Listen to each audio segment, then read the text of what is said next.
And scientists in the United Kingdom say an infection fighter that Egyptians used thousands of years ago is offering promising results today.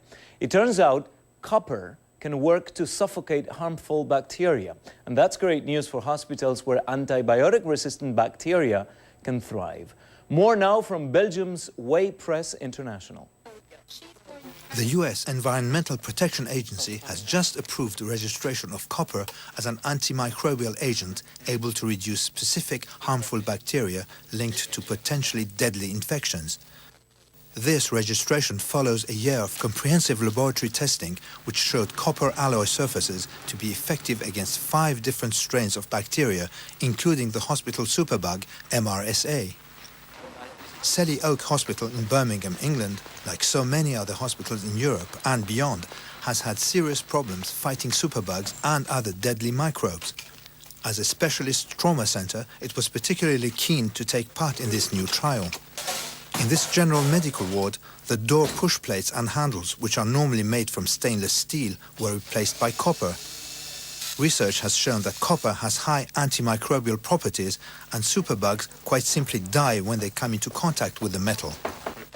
The taps and other fittings in the bathrooms, which all day long are touched by hundreds of hands, potentially passing on infection, were also switched to copper. Human beings are covered in organisms, and we can spread organisms from one patient to another by various routes. It can be spread in the air, or it can be spread by hands, or it can be spread by instruments. We need to try and make sure that all those areas are minimised in terms of numbers of organisms we have on there, putting our patients at risk. And if copper can do that job for us, that's going to be fantastic. The hospital trial was the result of research here at Southampton University. It had been shown that high concentrations of microbes, including MRSA, which survive for 3 days on stainless steel, die within 45 minutes of contact with copper. This means that, for the first time, copper, brass and bronze products can be marketed legally in the US using public health claims, and they could play a key role in fighting hospital-acquired infections. For the CNN World Report, this is Way Press International in Brussels.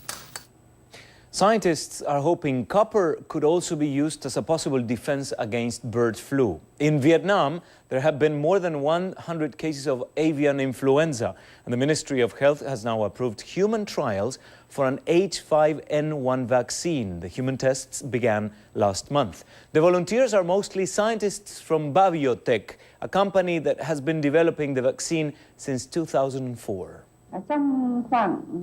Before and after each injection, we've tested the volunteers' blood for the avian flu antibody. The result is that their immune system has grown stronger against the virus. Kidney cells from monkeys were used to develop the vaccine. The human trial follows successful tests on chickens and mice.